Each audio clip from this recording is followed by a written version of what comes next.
Junior NTR ఇలాగా, ప్రభాస్ ఇలాగా అంటూ ట్రోల్స్ ఈ మధ్య చేయమని అడిగారు వీడియో కామెంట్స్లో. ఏం జరుగుతుంది అసలు?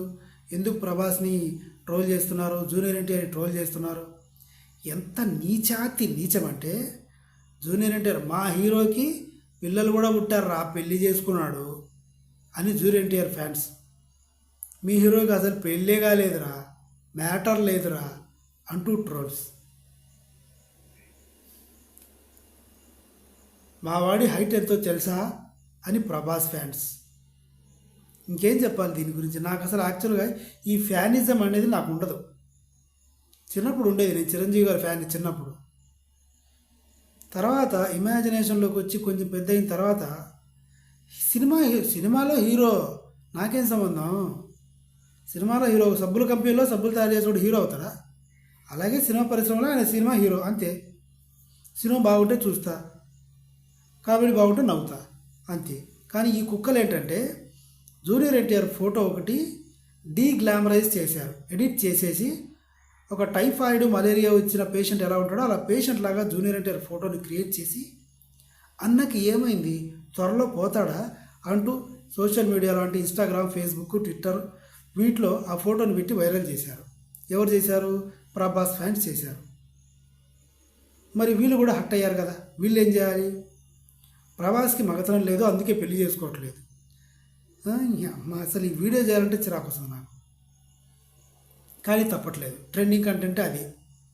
ప్రభాస్కి జుట్టు ఇక్కడంతా బాయిల్ హెడ్ ఉంది అంటూ ఒక ఫోటో రిలీజ్ చేశారు జూనియర్ ఎన్టీఆర్ ఫ్యాన్స్. మీరు తమ్నైల్లో చూశారు కదా ఫోటో, అవే ఇప్పుడు ట్రోల్ అవుతున్నవి. ఎంత నీచాతి నీచంరా!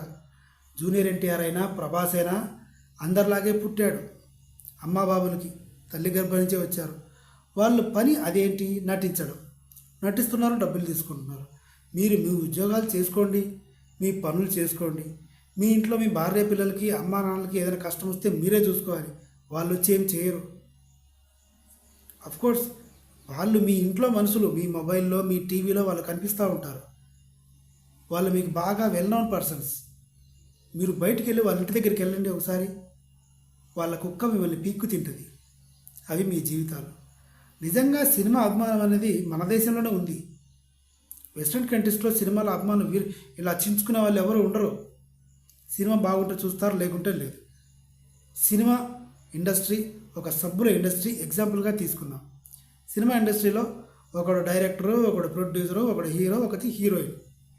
వాళ్ళు ఒక ప్రాజెక్ట్ని తయారు చేసి రిలీజ్ చేస్తారు, మనం చూస్తాం. దీనికి అభిమానులు ఉన్నారు, గొంతు చించుకునే అభిమానులు ఉన్నారు. నేను దీన్ని ఒక సబ్బుల కంపెనీతో కంపేర్ చేస్తాను. సబ్బు బయటకు వస్తుంది సినిమాలాగే, దానికి ర్యాపర్ ఒకరు తయారు చేస్తారు, స్మెల్ వచ్చేలాగా ఒకరు తయారు చేస్తారు, ఆపరేటింగ్ ఒకరు చేస్తారు, మిషన్ ఆపరేటింగ్ ఒకరు చేస్తారు, గ్రాఫిక్స్ ఒకరు చేస్తారు. సోప్ బాక్స్కి బయటకు వచ్చింది. అభిమానులు ఎందుకు లేరు దానికి? సోప్ తయారు చేసాడు హీరో అని అంటాం మనం. సేమ్ అంతే. వీళ్ళు అందంగా ఉండడం వల్ల వీళ్ళకున్న కులము ఇదంతా బయట పెట్టేసి మా కులపోడు, మావాడు, ఇలా భారతదేశంలో యువత ఇలా తయారైంది. జపాన్ను చూసి నేర్చుకొని రా గాడిద కొడకల్లారా. ప్రభాస్కి మగతలు లేదు అంటే జిప్పిప్పి చూసావా? చెప్పరు. ప్రభాస్కి మగతలు లేదని జిప్పు తీసి చూసారా ఈ ఫ్యాన్స్? జూనియర్ ఎన్టీఆర్కి జ్వరం వస్తే అపోలో వెళ్తాడు. మీ బతికేంటి? ఆర్ఎంపీ దగ్గర చూపించుకోవాలి. జూనియర్ ఎన్టీఆర్ రేంజ్ అది. ఇది ఆయన దగ్గర అంతుంది డబ్బులు, వాళ్ళ క్యాపబిలిటీ అది, వాళ్ళ సంపాదన అది, వాళ్ళ జీవితాలు వాళ్ళవి. మీ జీవితాలు మీరు చూసుకోండి రా. నా జీవితం నేను చూసుకుంటున్నా. నేను వీడియో చేస్తే నాకు డబ్బులు వస్తాయి, దానికి అర్థం ఉంది. మీరు చేసేదానికి ఏం అర్థం లేదు. మీ ఇంట్లో ఎవరైనా చస్తే వాళ్ళకి తెలియని కూడా తెలియదు. చూసుకోండి రా. సో ఫ్రెండ్స్, ఇదన్నమాట జరిగింది జూనియర్ ఎన్టీఆర్ది, ప్రభాస్ది.